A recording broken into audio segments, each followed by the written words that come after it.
de nosotros, ¿qué es lo que tenemos nosotros que nos hace diferentes? Hay un mensaje que no podemos olvidar y ese mensaje se le conoce como el mensaje de los tres ángeles. Así es. Ese mensaje es el que nos da esa identidad. Es el que nos distingue y nos caracteriza por el resto de todo el mundo. Ahora, quiero invitarlos para que estudiemos cuáles son esos mensajes y por qué son tan especiales para la Iglesia Adventista del Séptimo Día. Saquen apuntes, tomen nota, porque este mensaje es trascendental para todo Adventista del Séptimo Día. Antes de empezar, quiero decirles que yo llegué al Evangelio a la edad de 12 años. Para los que no saben, yo crecí en esta iglesia y he tenido pruebas, he tenido tentaciones, he tenido miles de altibajos como cualquier mortal. Sin embargo, y por la gracia de Dios, sigo siendo un joven que milita y que sigue esforzándose por alcanzar el reino de Cristo. Y esa es la motivación que yo quiero dejarle a los jóvenes que me están escuchando, a mis contemporáneos jóvenes que nos vimos crecer juntos. Los animo en el amor de Jesús para que sigamos militando en el amor de Dios. Imagínense ustedes todos los peligros que puedo estar afrontando en Bogotá. Yo vivo solo, sin el amor de mi madre, lejos. Vivo solo, soy el único adventista en Bogotá porque mis hermanos no son adventistas. A los 16 años me fui para Bogotá a hacer vida, a buscar horizontes.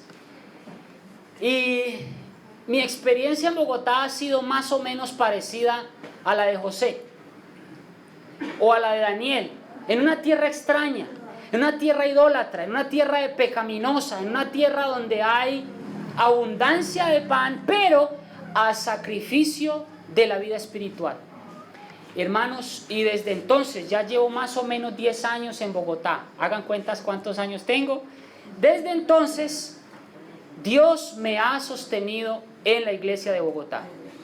El que quiere ser malo lo es.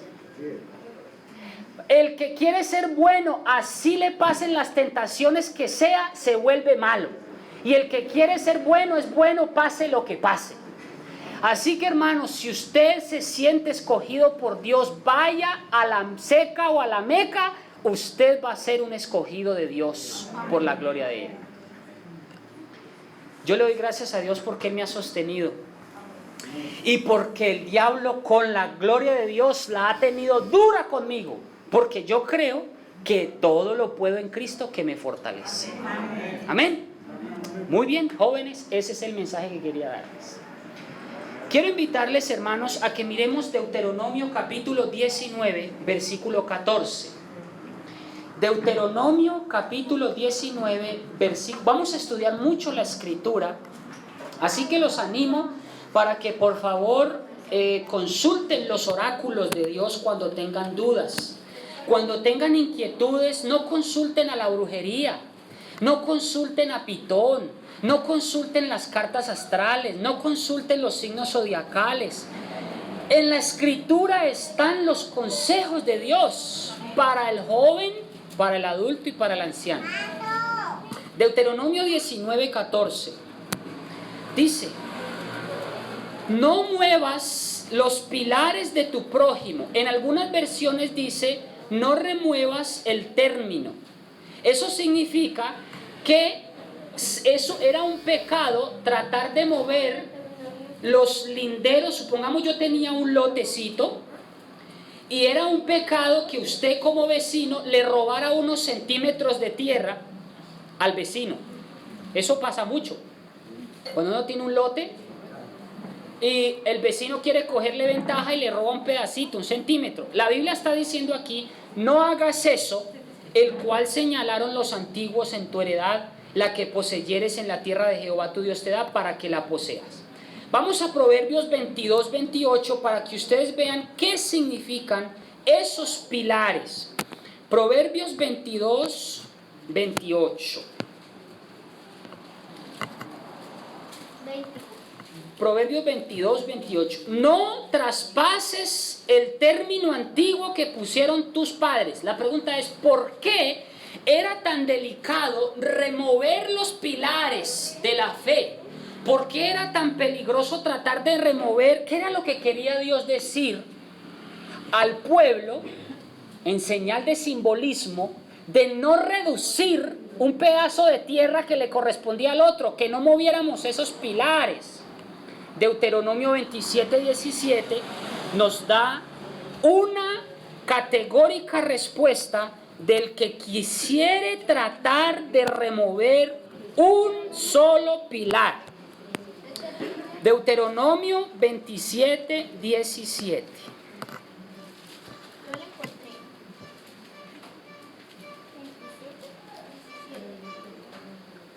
Deuteronomio 27, 17 dice: maldito el que redujere el término de su prójimo, y dirá todo el pueblo, amén. ¿Por qué era tan delicado? Porque podríamos ser malditos.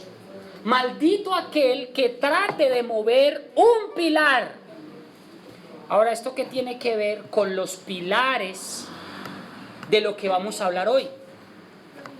Hermanos, la Biblia desde sus orígenes, desde Génesis hasta Apocalipsis, ha tenido unos pilares que han sido inamovibles.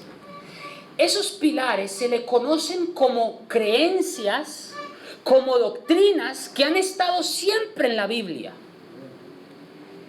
Esos pilares son inamovibles, no los puede mover el hombre.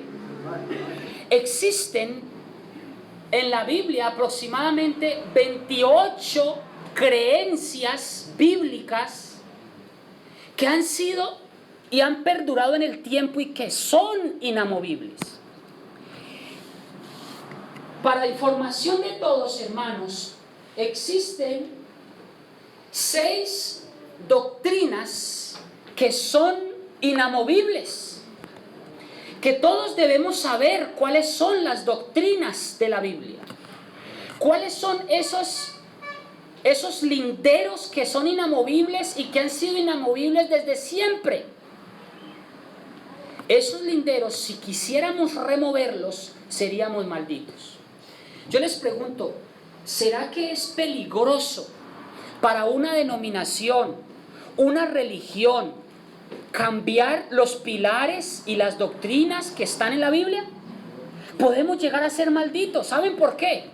Porque cuando usted tergiversa, cuando usted tuerce las verdades puras que están en la Biblia, usted puede llevar al error a una persona, otrora a su perdición.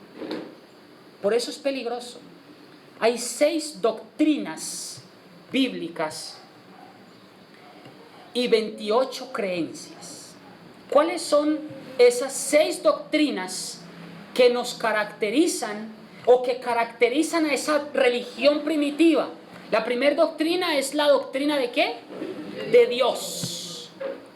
La doctrina de Dios comprende 5 creencias.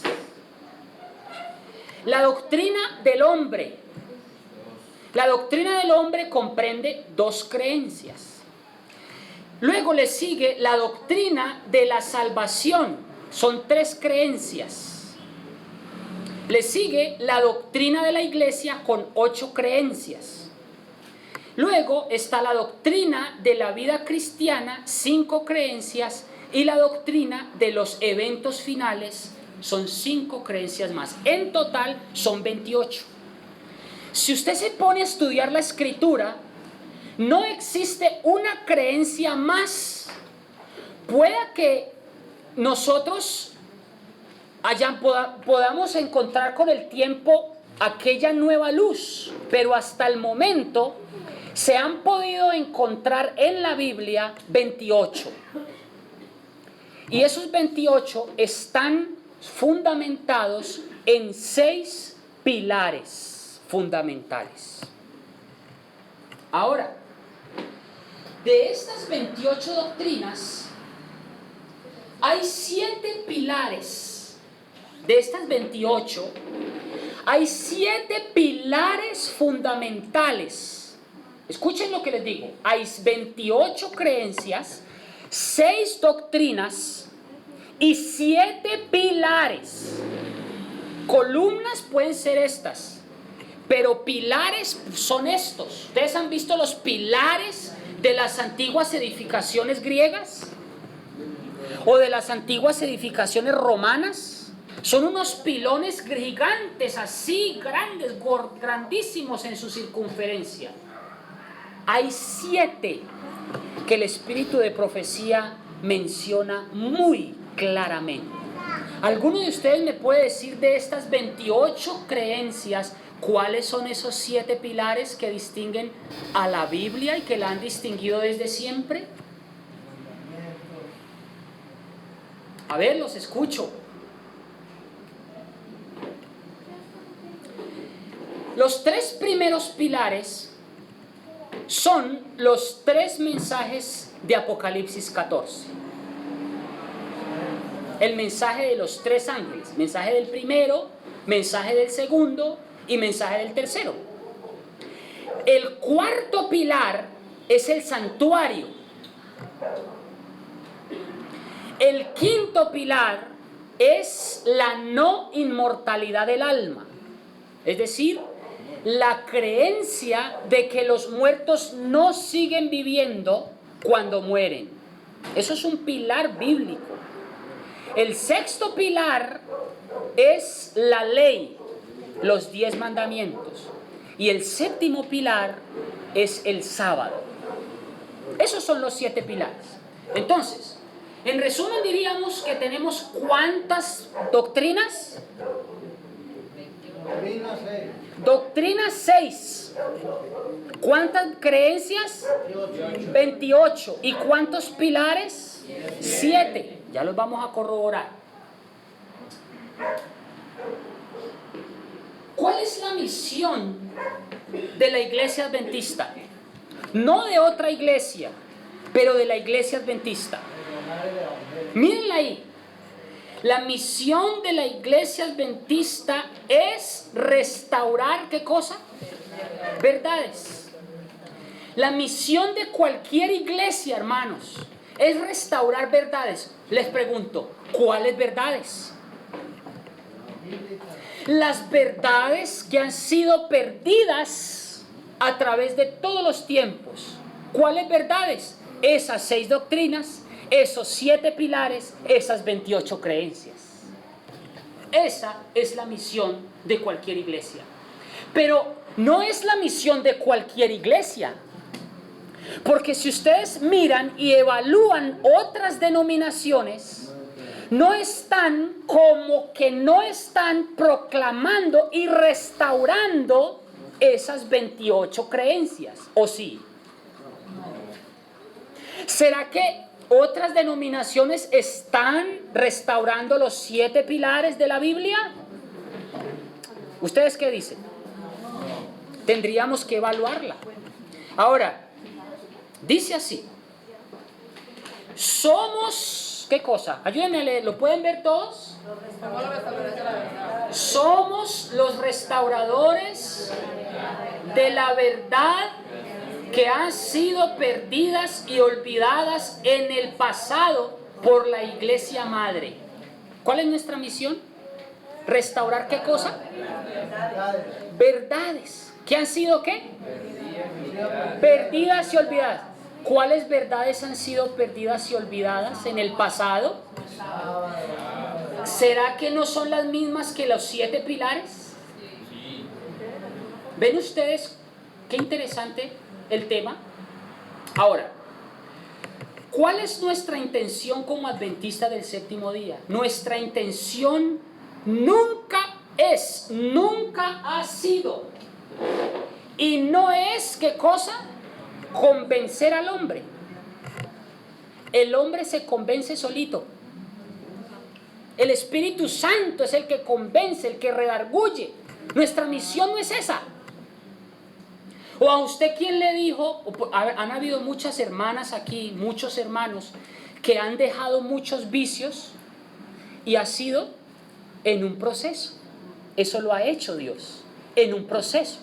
Por lo tanto, nuestra misión no es convencer a nadie de que deje el cigarrillo o convencer a alguien de que deje la droga. Es el Espíritu Santo el que lo hace. Nuestra misión es mucho más altruista, es un poco más abarcante. Nuestra misión es, ¿cuál es? Restaurar. Únicamente nuestro único propósito y misión es y será ser restauradores ¿de qué? Esa es nuestra misión. Yo les voy a mostrar, hermanos, un diagrama. Ahí no se ve muy bien, pero les voy a mostrar cómo la verdad era pura, las 28 creencias eran puras, los 7 pilares eran puros. Adivinen hasta cuándo fue pura esa verdad. ¿Hasta cuándo fue pura las 28 creencias? ¿Hasta cuándo fueron puras los 7 pilares? ¿Hasta cuándo fueron puras las 6 doctrinas? ¿Hasta cuándo? ¿Cuándo se corrompieron? ¿Cuándo se dañaron? Hasta el último apóstol que muere es Juan. Primero, miremos, las creencias fueron puras. Por ejemplo, Adán y Eva conservaban toda la verdad pura, la verdad de la Biblia. Ahí no había ningún momento en cómo degenerarse la verdad. Luego viene la primera venida de Cristo y el Evangelio, las verdades, las 28 creencias eran puras. Claro, el Evangelio de Cristo era un cristianismo primitivo, un cristianismo puro. Luego, ¿qué pasa? Luego dice aquí Juan, el último apóstol. Claro, imagínense ustedes, tenemos la religión pura, Cristo muere. ¿Quién iba a conservar esa verdad? Los apóstoles, ¿cierto? Pero los apóstoles no son inmortales. ¿Qué pasó con los apóstoles? Pues murieron. ¿Quién iba a seguir llevando esa verdad? ¿Cómo se iba a seguir preservando esa verdad? Pues infortunadamente, hermanos, hubo un gran imperio que adopta esa religión pura, cristiana, apostólica, e infortunadamente la tuerce. ¿A qué no adivinan quién fue esa religión? ¿Cómo les parece que históricamente hablando los romanos fueron los que cogieron todas esas 28 creencias, esas doctrinas puras, y en vez de abandonar la religión pasada de Roma, lo que hacen es mezclarla? Ustedes saben que Roma, al llegar Roma al imperio en el año 538, por 1260 años hace lo que quiere con la Biblia.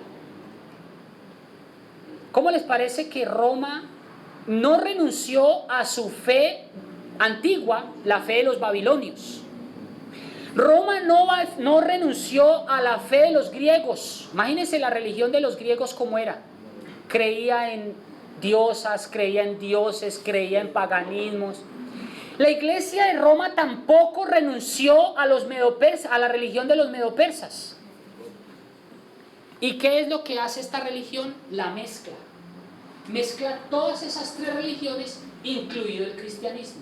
Yo les pregunto, ¿cómo quedó el cristianismo? Una mixtura, un relajo. Con decirles que infortunadamente hizo muchos cambios a las 28 doctrinas puras. ¿Ustedes creen de que Dios se iba a quedar en silencio todo el tiempo? ¿Qué iba a hacer Dios para restaurar esas verdades? Dios tenía que hacer algo. Y es aquí cuando Dios levanta un movimiento, pero en el momento indicado en la profecía. No podía ser en el 2016, no podía ser en el 2015, ni en ninguna otra época, sino en una época profética inmediatamente después de que ese imperio estuviera dominando. Es decir, tuvo que verse levantado un movimiento que se levantara inmediatamente después de que esa iglesia estuviera gobernando. ¿Ustedes saben cuándo duró, hasta cuánto tiempo duró la iglesia de Roma dañando la verdad? Hasta 1798, en nuestra era, 1798. En 1798 Dios tenía que levantar un movimiento que restaurara la verdad. ¿Qué movimiento levanta Dios para restaurar las verdades que fueron perdidas por la iglesia? Proféticamente, y lo más grande de todo el asunto es que Dios levanta un movimiento, pero es tratado de ser falsificado por otros dos movimientos más, proféticamente hablando. Los únicos tres movimientos que se levantaron después de 1798, esto es histórico, lo pueden corroborar. Estos tres movimientos que intentaron restaurar la verdad fueron los mormones. El segundo movimiento que se levantó después de 1798 para restaurar la verdad fueron los testigos de Jehová. Y el tercer movimiento que se levanta para restaurar esa verdad son los adventistas. Tremendo. Ahora nos toca evaluar cuál de estos tres movimientos proféticamente propuestos por Dios restauran en su totalidad las 28 creencias, los 7 pilares y las 6 doctrinas. Yo les pregunto, para que ustedes vean, vamos a descabezar, vamos a ir descartando por descarte. ¿Los testigos de Jehová restauran la verdad? ¿Por qué no la restauran completa? ¿Por qué creen ustedes? Es decir, tiene otra serie de creencias muy diferentes a las nuestras. Claro, la Biblia dice, acuérdate de santificar el sábado, ¿sí o no? Sí. Pregunto, ¿los testigos restauraron esa verdad? No lo hicieron. Exactamente. Entonces, fíjense, ahí ya uno va mirando que el objetivo, uno dice, ¿para qué voy a la iglesia? ¿Para qué una iglesia? Muy importante, porque es que la iglesia lo que está haciendo es tratando de ayudarla para que usted salga adelante y no se quede en la ignorancia, para que usted salga a la luz, para que usted salga a la verdad. Miremos, por ejemplo, los mormones. ¿Los mormones restauran las 28 creencias originales de la Biblia? No. Hermanos, infortunadamente no. ¿Cómo les parece que ellos creen en la inmortalidad del alma? Mira que ellos creen en el sábado, pero no. Ahí ya vamos para eso, ya vamos para allá. Los mormones, por ejemplo, creen en la inmortalidad del alma. Por ejemplo, ellos creen que cuando uno muere sigue viviendo. Entonces, ¿para qué muerte? Si es muerte, es muerte. El que introdujo la mentira de que uno sigue viviendo y que el ánima sigue penando y que cuando uno muere se va para el limbo, para el infierno, eso no es bíblico, eso se lo inventó la iglesia. Y muchas religiones están adoptando esas religiones sin ni siquiera estudiar con juicio la escritura. Quiere decir que no están restaurando la verdad. Nos queda una. ¿Quiénes son? Los adventistas. ¿Será que los adventistas restauran 28 verdades? ¿Será que los adventistas restauran 7 pilares? ¿Será que los adventistas restauran las 6 doctrinas de la Biblia? Hermano, por eso yo soy adventista desde los 12 años. Porque me di cuenta que el único movimiento que protestó con la iglesia y que se levantó y que se divorció por completo de la iglesia y que se levantó como una pequeña flor temblorosa y que hoy en día somos un cuerpo, un tronco de 20 y pico millones de adventistas, esa es la fe que nos hace robustos. Amén. Qué lindura, qué belleza. Por eso soy adventista. Porque creo en una iglesia que restaura verdades. Creo en una iglesia que no es mentirosa. Creo en una iglesia que no me habla mentiras. Estudien la escritura y verán Con cualquier Biblia pueden comprobar nuestras doctrinas. Nuestras doctrinas se pueden comprobar con cualquier Biblia. Nuestras doctrinas han sido inamovibles por 163 años. Y aquí les voy a dar un dato para que ustedes vean. Nuestras doctrinas, hermanos, no han cambiado a través del tiempo. ¿Sabe cuántas veces ha tenido que cambiar los testigos de Jehová sus creencias? Más de 500. ¿Saben cuántas veces han tenido que cambiar su Biblia por nuevas traducciones porque no les da, no les cuadra? Más de 5. Si usted, por ejemplo, lee una Biblia de los testigos de Jehová en sus inicios, en Hebreos 1:6, en Hebreos 1:6 dice, y adoren todos los ángeles a Jesús. Eso lo dice una de las versiones de los testigos. Lea la versión de los testigos hoy. ¿Sabe qué dice? Y ríndanle homenaje todos los ángeles. Miren cómo cambia, miren qué sutileza la palabra adorar y rendir homenaje. ¿Es lo mismo? No, están invalidando la adoración a Jesús. Eso es un crimen. Pero eso nos enseña, porque nosotros no estamos siendo avispados. Entonces lo que yo les digo, hermanos, es que nuestra misión no es convencer a nadie. Nuestra misión siempre ha sido un lugar abierto para todos, para que todos ustedes entren a la iglesia y se refugien en unas verdades que han sido restauradas. Quiero mirar con ustedes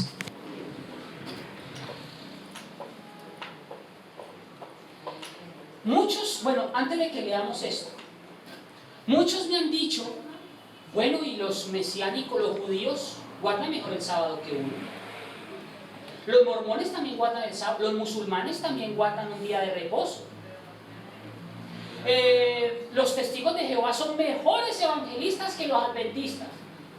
Y muchos han caído en esa tentación y infortunadamente se han ido de nuestra iglesia. Pero ¿saben por qué? Porque no habían escuchado este mensaje, o por lo menos no les había quedado claro. Miren lo que viene a continuación. Abran bien los ojitos. Lean con mucha atención lo que dice aquí. Muchas iglesias tienen una de estas doctrinas o creencias. Aún pueden tener un gran número de ellas, pero nunca llegarán a las 28 que nosotros hemos restaurado. ¿Saben por qué? Porque nosotros siempre hemos tenido intención de restaurar las verdades tal cual son. Y nuestra misión es salvaguardar esas verdades en 3 últimos mensajes dados por Dios en Apocalipsis 14. ¿No dicen amén? Y miren lo que dice aquí. Por ejemplo, el segundo ángel dice, salid de ella, pueblo mío. Y eso es exactamente lo que nosotros hicimos. Nos divorciamos de Babilonia, mientras que las otras iglesias todavía están en Babilonia, conservando muchas creencias de la antigua Babilonia. ¿Ven ustedes por qué? Ahora muchos dirán, miren esta, de estas 28, esa no. Muchos dicen, pero los judíos guardan mejor el sábado que uno, ¿sí? Pero la cuestión es que las otras denominaciones, ¿ustedes qué quieren? Yo les voy a hacer una pregunta. ¿Ustedes se conforman con todo o con nada? ¿O con algo así? Si a ustedes le ofrecen 3 denominaciones y dicen, bueno, aquí están los mormones, aquí están los testigos y aquí están los adventistas. Nosotros los mormones restauramos 26. Pues son calidad. Y los testigos dicen, nosotros restauramos 15, pero eso sí, mejor y de mejor calidad que las 27. Y los adventistas dicen, sí, pues nosotros restauramos no solo las 27 y las 15, sino que restauramos las 28 más 6 más 7. ¿Ustedes con cuál se quedan? ¿Con la de a medias o con la completa? Claro, uno debe ir es donde está lo completo, donde haya pan en abundancia, donde no le den un pan por migajas, donde no le den un pan por las migajas que caen de la mesa. Nosotros tenemos un sistema de salud muy completo, libros de salud muy completos, tenemos doctores en teología, tenemos estudiosos, tenemos universidades, somos una iglesia muy completa. Lo que pasa es que como no leemos, eso es otra cosa, mis queridos perezosos. Eso es otra cosita, ¿cierto? Eso es otra cosa. Pero que tenemos luz, la tenemos y en abundancia.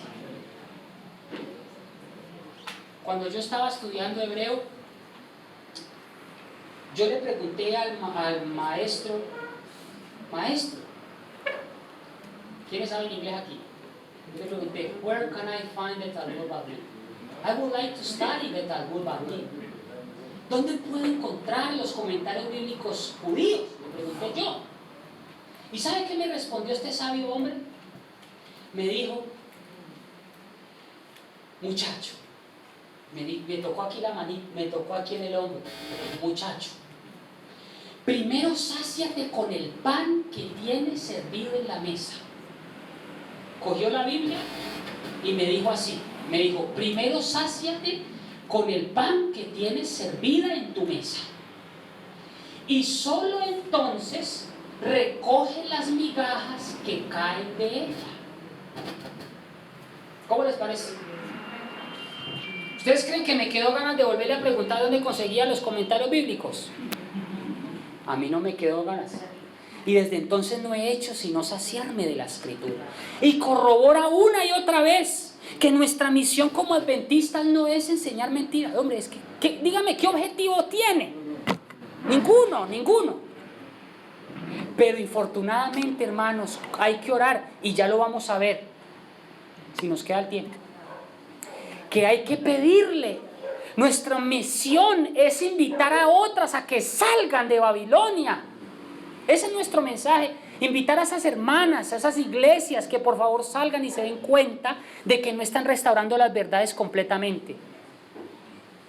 Hay muchos hermanos sinceros de otras denominaciones, sinceros, pero no están restaurando la verdad. Y nuestra misión es invitarlos, que salgan, se divorcien para que se desconecten, se desenchufen de allí y se conecten con las verdades contenidas en la Biblia. ¿No le dan gloria a Dios por ser y parte de un pueblo que proclama verdades bíblicas? Yo sí estoy muy feliz. Miren ustedes, de estas 28 creencias, hay 7 en especial que nos distinguen en todo el planeta. Oiga, ¿cómo les parece? ¿Nos distinguen en dónde? ¿Ustedes sabían que nosotros somos los únicos que proclamamos la verdad del santuario del ministerio de Cristo como sumo sacerdote? Eso es único. Eso es una verdad restaurada, maravillosa. ¿Ustedes sabían que nosotros somos los únicos que proclamamos la verdad de los 3 ángeles? Somos los únicos. Miren qué únicos somos. Dice aquí, las demás religiones podrán tener las otras 21 creencias, pero nunca tendrán estas 7 en particular. ¿Cuáles son esas 7? Los 3 ángeles, la no inmortalidad del alma, la ley, el santuario y el sábado. Ese es el núcleo máximo de nuestra fe. Y aquí viene, este es lo que corrobora el espíritu de profecía, de cuáles son nuestros hitos, nuestros pilares. Eso lo encontramos en Evento de los Últimos Días, también lo podemos encontrar. Dice, el tiempo transcurrido en 1844 fue un periodo de grandes eventos que abrió ante nuestros ojos asombrados la purificación del santuario que se llevaba a cabo en el cielo, y tuvo una decidida relación con el pueblo de Dios sobre la tierra. También los mensajes del primero y segundo ángel con el tercero, y desplegó el estandarte en el cual estaba escrito: los mandamientos de Dios y la fe de Jesús. Uno de estos hitos, o sea, pilares, es el templo de Dios. ¿Ven ustedes cómo le llama hito? El santuario es un fundamento. Y dice, visto en el cielo por su pueblo amante de la verdad, y el arca que contenía, ¿qué cosa? La ley de Dios. La luz del día de reposo, el cuarto mandamiento, resplandeció con sus fuertes rayos en el camino de los transgresores de la ley divina. La no inmortalidad del alma de los malvados es un antiguo hito. No puedo recordar nada más que pueda colocarse bajo el título de antiguos hitos. ¿Cuáles son?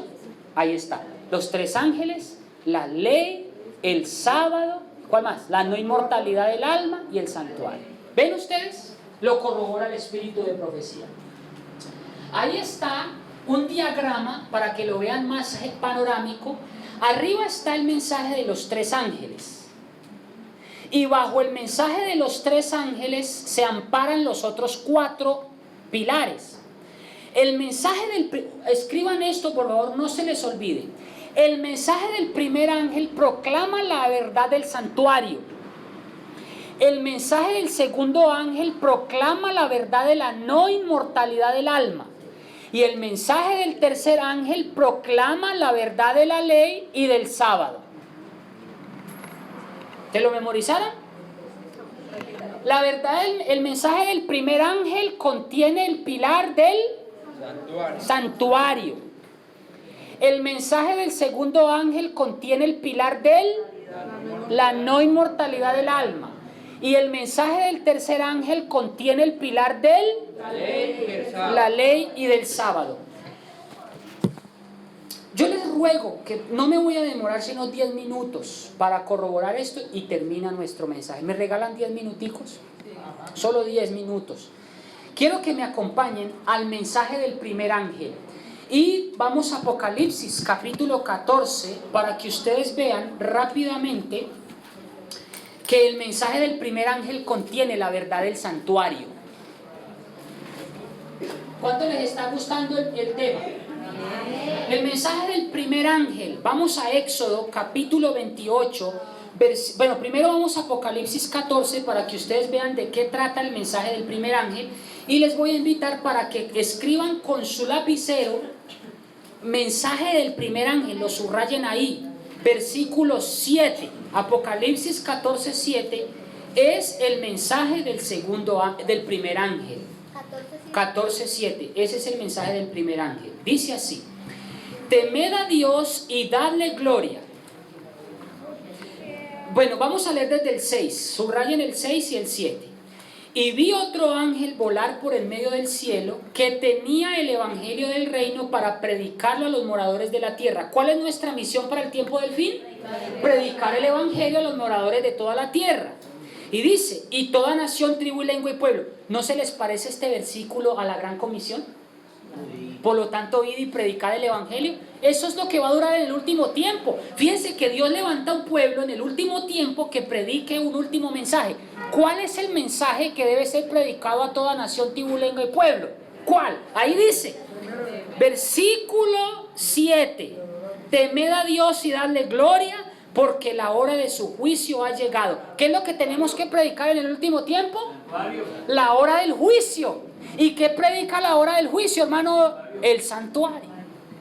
¿Cómo sabemos eso? Que en el último tiempo tenemos que predicar la hora del juicio. Vamos a esto, tienen que anotar estos versículos. Éxodo capítulo 28 para que ustedes vean que el santuario está contenido en una obra de juicio y el juicio está relacionado con el santuario. Éxodo 28, 29 y 30. Aquí está hablando sobre las vestiduras sumos sacerdotales del santuario que él ministraba allí. Miren lo que dice Éxodo 28, 29 y 30, un versículo muy revelador para entender que el mensaje del primer ángel contiene la verdad del juicio y del santuario. Versículo 29. Y llevará a Aarón, ¿quién era Aarón? El sumo sacerdote del santuario del Antiguo Testamento. Llevará a Aarón los nombres de los hijos de Israel en el racional ¿del qué? ¿Del qué? Del juicio sobre su corazón. Cuando entrar ¿en dónde? En el santuario. ¿El pastor tenía razón? Sí, señor. El juicio está relacionado con el santuario. Ahí lo dice. El sacerdote entraba, en su pectoral había un pectoral de juicio. Cuando entrara ¿a dónde? Al santuario. ¿Cuál es el mensaje del primer ángel entonces? La restauración de la verdad del santuario. Vamos con el mensaje del segundo ángel. Apocalipsis 14:8.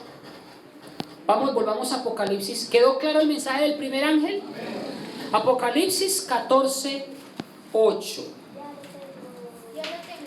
Muy bien. Dice, otro ángel le siguió diciendo, ha caído aquella grande ciudad, porque ella ha dado a beber a todas las naciones del vino del furor de su... ¿Cuál es el mensaje del segundo ángel? ¿Qué es lo que tenemos que predicar? Un mensaje que dice ¿cómo? Ha caído. ¿Ha caído quién? ¿Eso qué significa? ¿Qué es lo que nosotros debemos? ¿Por qué tenemos que predicar ese tal ha caído? ¿Qué significa eso? Vamos por favor a 2 de Tesalonicenses capítulo 2 versículo 3. Resulta, hermanos, que hay una verdad que tiene que ser restaurada, una verdad que un personaje dañó o tergiversó. Apocalipsis, 2 Tesalonicenses 2, vamos a leer desde el versículo 1, dice, Pablo tenía una preocupación aquí. Y Pablo dice que antes de que viniera Cristo, o sea, inmediatamente antes de la segunda venida de Cristo, iba a venir un personaje que iba a hacer muchas cosas. Miremos qué cosas. Empero rogamos, hermanos, en cuanto a la venida de nuestro Señor Jesucristo, ¿a qué se está refiriendo Pablo aquí? A la venida de Cristo. Y nuestro recogimiento a Él, que no os mováis fácilmente de nuestro cimiento. ¿Cuál es la preocupación de Pablo? Que no nos moviéramos ¿de qué? De nuestras creencias, de nuestra fe. No os conturbéis ni por espíritu, ni por palabra, ni por carta como nuestra, como el día del Señor está cerca. Como quien dice, no se dejen engañar ni por cartas, ni por libritos, ni por panfletos, ni por folleticos, ni por ninguna otra cosa. Hay muchos hermanos que vienen y nos tratan de engañar o nos tratan de sacar de la iglesia y enseñan que los reformistas son la reforma. Pero eso no es cierto. Tal cosa no es bíblica. Aquí dice que no nos debemos engañar por aquellas personas que nos traen cartas, que nos traen libros, que nos traen palabras como si fueran nuestras. No se dejen engañar, hermanos. La reforma de Dios se dará dentro de la iglesia, no por fuera. Ahora, ¿por qué esta era la preocupación de Pablo? Miren lo que dice el versículo 3. No se engañe nadie. Mire cómo dice otra vez. No se engañe nadie. Porque no vendrá Cristo sin que antes venga, ¿qué cosa? ¿Qué era lo que iba a venir antes de la venida de Cristo, pastor? Una apostasía. ¿Y de qué se trata esta apostasía? Va a venir un hombre que es un hombre de pecado, hijo de perdición. Y adivinen por qué va a ser una apostasía. Versículo 4. Se opondrá, se levantará contra todo lo que se llama Dios o lo que se adora, tanto que se sentará en el templo de Dios como Dios, haciéndose pasar por Dios. ¿Qué era lo que iba a haber en el tiempo del fin? Iba a haber un movimiento, un hombre de pecado. Yo les pregunto, ¿será que hoy en día hay alguien que se hace pasar por Dios? ¿Será que hay alguien que se sienta en el santuario de Dios haciéndose pasar por el gran sacerdote, sumo sacerdote, que puede perdonar pecados y tal? ¿Será que hay alguien, no sé, no? Ustedes me dirán, tiene que haber un movimiento que se haga pasar por Dios, que se hace, que dice que se perdonan pecados. Y fíjense que ese movimiento dice aquí que va a durar hasta la venida de Cristo. Y eso se le conoce como una gran apostasía. Y hay algo más. Vamos a Daniel capítulo 7, versículo 25. Daniel 7:25 nos dice que este hombre iba a hacer algo más con la ley. Miren lo que dice Daniel 7:25. Hablará palabras contra el Altísimo. Y a los santos del Altísimo, ¿qué cosa? ¿Será que este movimiento le ha hecho mucho daño a los cristianos? ¿Será que ha hablado palabras contra el Altísimo? ¿Qué más dice? Y pensará en cambiar los tiempos y la ley. ¿Será que este movimiento cambió la ley de Dios? ¿Cuántos se saben la ley de Dios? Bueno, primero digamos de qué movimiento estamos hablando. De un movimiento católico tiene que ser. Ustedes han visto cuál es el... Con este les digo todo. Hay un mandamiento católico que dice santificar las fiestas. Y lo cambiaron por uno así de grande que dice acuérdate de santificar el sábado. Fíjense ustedes cómo cambiaron un mandamiento tan grande por santificar las fiestas. ¿Cambiaron la ley, sí o no? ¿Cambiaron los tiempos? ¿Cómo les parece que antes los tiempos, la Iglesia Católica enseña que el día termina a las 12 de la noche? Ellos cambiaron hasta el calendario gregoriano. Pero bíblicamente y astronómicamente y por lógica un día no puede terminar a la medianoche. Un día termina cuando se acaba el día y cuando empieza la noche. ¿No es así? ¿Cuándo termina un día entonces? Pues cuando termina el día y llega la noche. Por lo tanto, fíjense que es lógico. ¿Cuándo se acaba un día? Pues cuando ya no hay día y llega la noche. ¿Y cuándo llega la noche? Más o menos entre 5 y 6. ¿Ven ustedes algo tan sencillo? Y Roma cambió el calendario diciendo que el día termina a las 12 de la noche. ¿Eso a quién se le ocurre?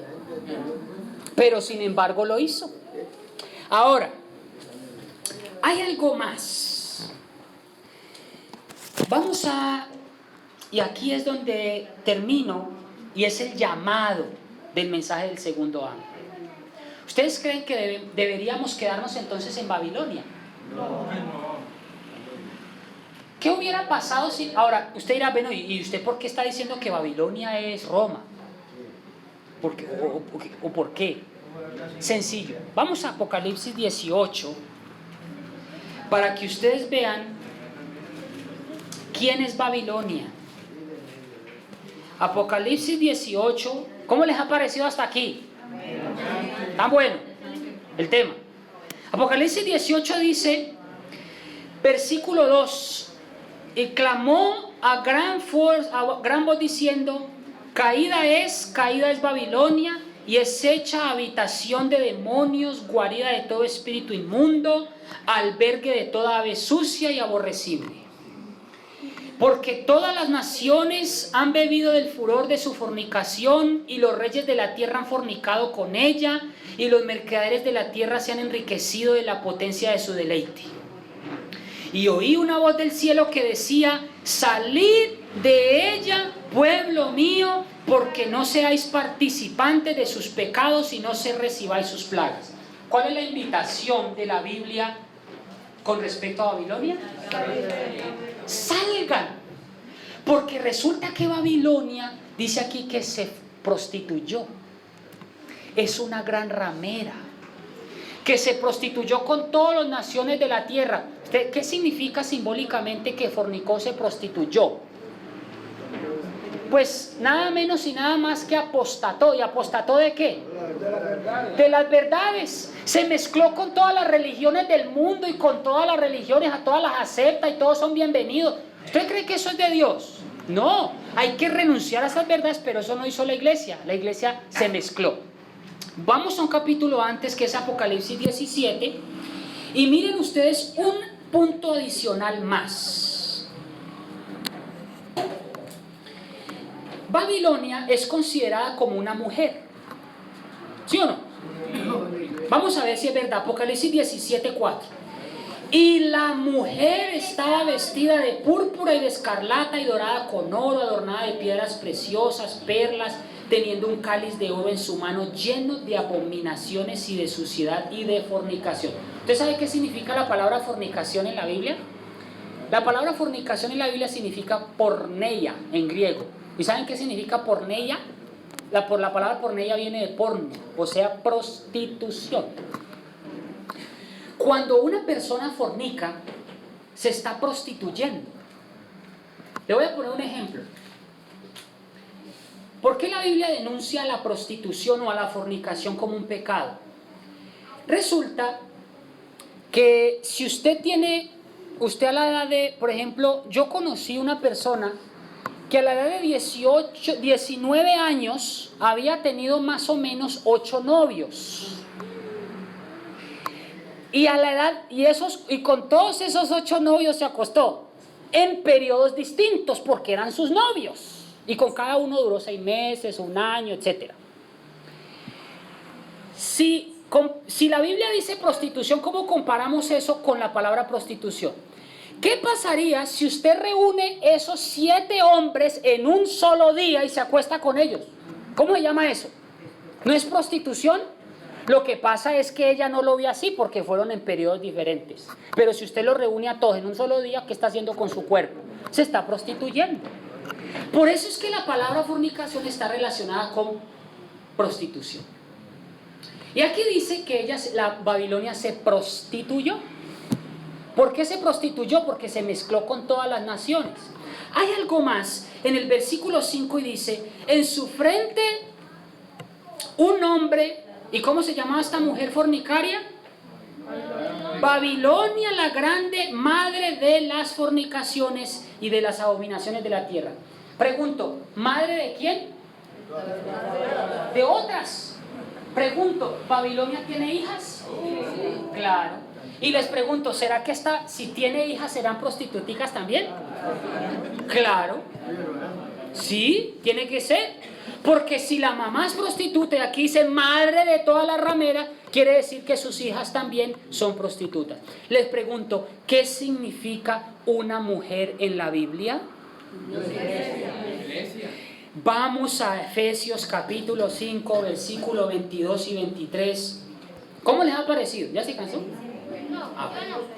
Efesios capítulo 5, versículo 22 y 23 dice: las casadas estén sujetas a sus propios maridos como al Señor, porque el marido es cabeza de la mujer, así como Cristo es cabeza de la iglesia. ¿Qué representa una mujer en la Biblia? La iglesia de Cristo. Si una mujer, yo le pregunto, ¿cuál es la iglesia de Cristo? Esta iglesia, o la iglesia de Cristo que está ataviada como una esposita para su marido. Ahora, si una mujer es la iglesia, ¿tendrá Dios una mujer preparada para Él? ¿Una iglesia que está preparada para Él cuando Cristo venga? Miren lo que dice Apocalipsis 19:7. Apocalipsis 19:7, para que ustedes vean que nosotros como mujer, o sea, todo el cuerpo de Cristo es la mujer de Cristo y representa la iglesia. Miren lo que dice Apocalipsis 19:7 y 8. Y dice: gocémonos y alegrémonos, démosle gloria, porque son venidas, ¿qué cosa? Las bodas del Cordero. Y su esposa se ha arreglado y le fue dado que se vista de lino fino, limpio y brillante, porque el lino fino son las justificaciones de los santos. ¿Quién es la iglesia santa? ¿Quién es la mujer pura para Dios, simbólicamente hablando? La iglesia. Entonces, si una mujer pura es la iglesia, ¿quién representará entonces Babilonia como una mujer fornicaria? Tiene que ser una iglesia falsa, una iglesia que ha enseñado doctrinas erróneas y aún más, tiene hijas, o sea, otras iglesias. ¿Entendieron el concepto? Ahora, ¿cuál es nuestro mensaje entonces? ¿Cuál es nuestro deber? Salid de ella, pueblo mío. ¿Qué significa eso? Salgan de todas esas iglesias en las cuales Babilonia fornicó, se prostituyó, y restaure una iglesia, y levante una iglesia que restaure todas las verdades. ¿Ustedes sabían que la iglesia adventista no tiene nada que ver con la Babilonia? La iglesia adventista se divorció hace rato de la iglesia babilónica. Nosotros no aceptamos ningún tipo de doctrinas que vengan relacionadas con la iglesia. Con el último, ¿cuál nos queda? El mensaje del tercer ángel. ¿Cuál es el mensaje del tercer ángel? ¿Qué proclama la verdad del mensaje del tercer ángel? La ley y el vamos a hacer un repaso. Mensaje del primer ángel, ¿qué es lo que predica? El santuario y el juicio. Mensaje del segundo ángel, la no inmortalidad del alma. ¿Qué tiene que ver el mensaje con la no inmortalidad del alma? Mucho. la verdad más grande por las que han caído todas las religiones del mundo, aparte del sábado, es la no inmortalidad del alma. Si usted vaya donde quiera, cualquier religión, y todas las religiones creen en la inmortalidad del alma. Los pentecostales creen en el infierno. Los testigos, los mormones creen que uno sigue viviendo después de morir. Los evangélicos en general creen que existe el infierno y que existen las almas penando. ¿Esa idea de dónde nace? De Babilonia la Grande. Nosotros no creemos en eso. Por último, la marca de la bestia. Apocalipsis 14,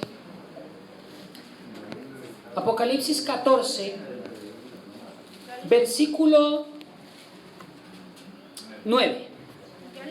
El tercer ángel lo siguió diciendo en alta voz: si alguno adora a la bestia y a su imagen, y recibe la marca en su frente o en su mano, este beberá el vino de la ira de Dios, de Dios, el cual es echado puro en el cáliz de su ira, y será atormentado con fuego y azufre delante de los santos ángeles y delante del Cordero. ¿De qué está hablando la palabra de Dios aquí? ¿De una qué? Marca en la frente o en la mano. Si recibimos esa marca, seremos los marcados por Satanás, el sellamiento, ¿cierto? ¿Será que esa marca en la frente o en la mano será un chip? ¿Será un microchip? No, hermanos, no crean eso. Es un día. Miremos, para poder entender cuál es la marca de Dios, la marca del diablo, tenemos que saber cuál es la marca de Dios. Quiero que me acompañen a Éxodo capítulo 31, versículo 13. Éxodo 31, 13.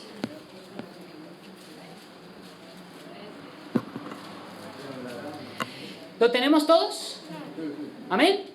Éxodo 31, 13 dice: y tú hablarás a los hijos de Israel diciendo: con todo eso vosotros guardaréis mis sábados, porque es señal entre mí y vosotros por vuestras edades, para que sepáis que yo soy Jehová que los santifico. ¿Cuál es el sello de Dios? Si el sello de Dios es el sábado, ¿cuál es la marca de la bestia? Miren ustedes lo que ha querido falsificar Satanás. Deuteronomio capítulo 11, versículo 1. Deuteronomio 11, 1. Amarás pues a Jehová tu Dios, y guardaréis sus ordenanzas, sus estatutos y sus derechos y sus mandamientos de vez en cuando. Así dice, todos los días. Y miren el versículo revelador en el versículo 18 y 19. Por lo tanto pondréis mis palabras en vuestro corazón. Versículo 18.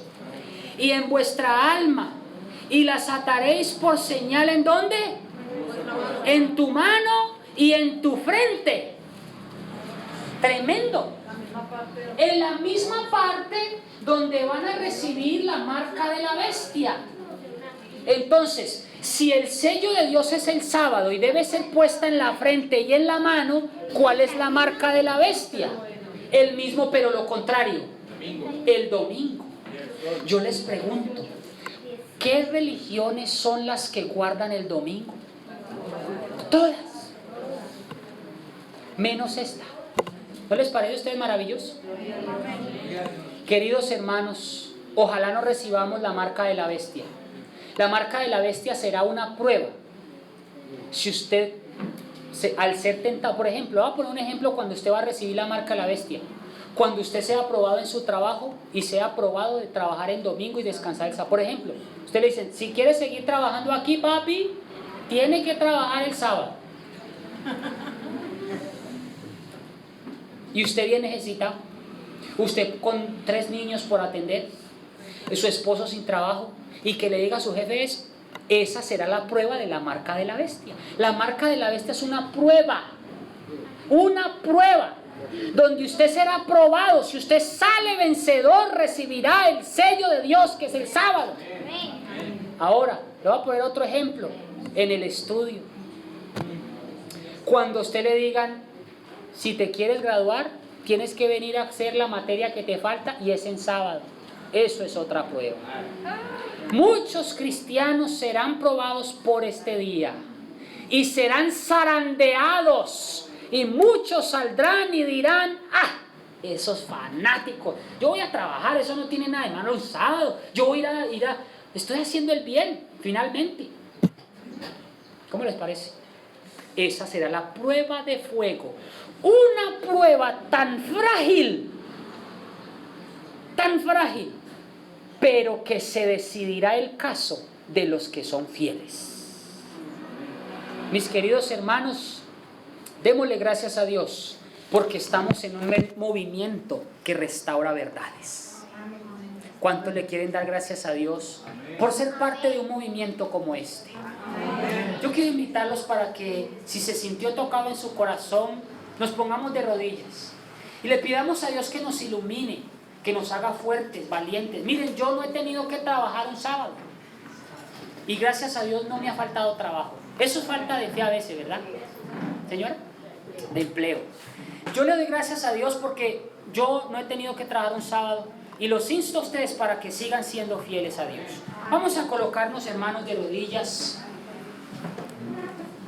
y vamos a darle gracias a Dios porque Dios levantó un movimiento profético en 3 mensajes y estos 3 mensajes contienen a su vez otros 4 y estos 4 contienen a su vez 28. Oremos.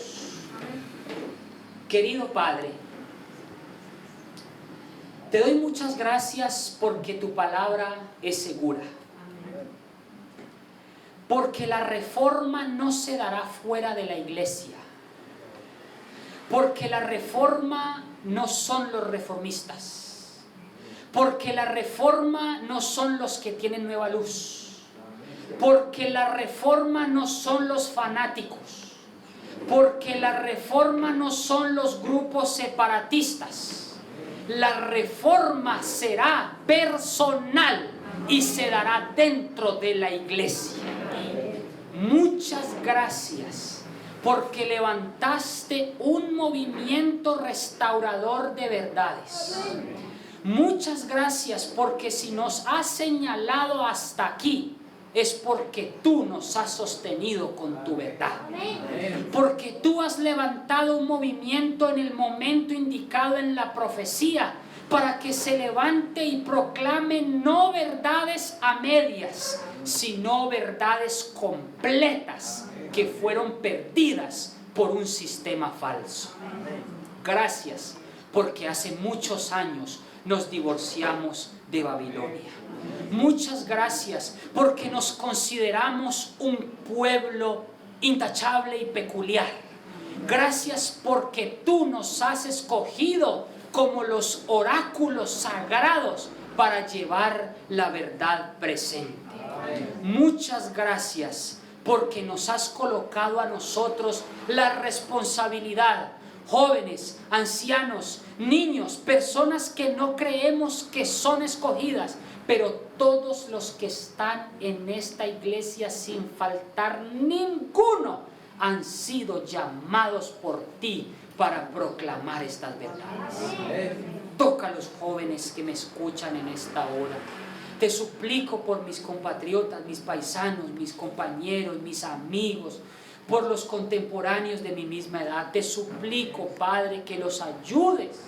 Por favor, Señor, ayuda a nuestros jóvenes donde quiera que estén, que no se salgan de la iglesia, que las promesas estén latentes en el mensaje seguro adventista. No permitas, Padre, que nos prostituyamos, que prostituyamos nuestros cuerpos, que prostituyamos nuestra religión, que nos mantengamos puros como esa iglesia pura que espera la venida de Cristo. Gracias porque conocemos la verdad en Jesucristo. Ayuda a nuestros ancianos, a nuestros hermanos de edad adulta. Oro de una manera especial por nuestros enfermos en nuestra comunidad. Te pido por mi hermano Hugo. Por favor, Señor, restáurale su cuerpo. Dale refrigerio a su alma. Dale refrigerio a su cuerpo y sana. También pido por mi hermano Carlos. Guárdalo, Padre, fortalécelo, Señor, y que tú seas el médico divino. Amén. Todos los enfermitos de Entugrey, a todos los hermanitos que hemos sido misioneros, a todos los que hemos sido militantes, restáuranos, Jesús. Queremos ser parte de esa gran multitud, los 144,000 que cantarán el cántico de Moisés, y recibiremos a Jesús en las nubes y para siempre seremos transformados.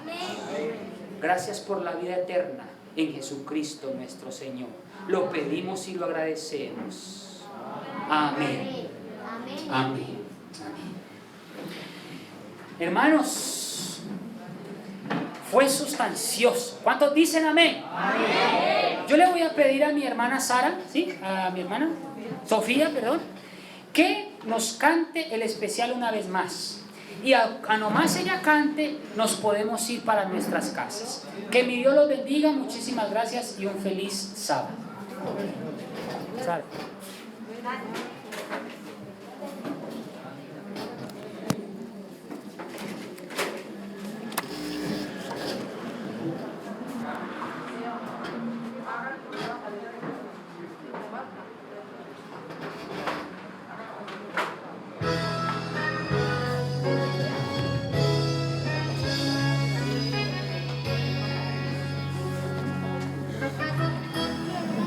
Papi, ¿vino qué? He comprendido que mi esfuerzo como humana fue insuficiente para hacer tu voluntad, pues cuántas veces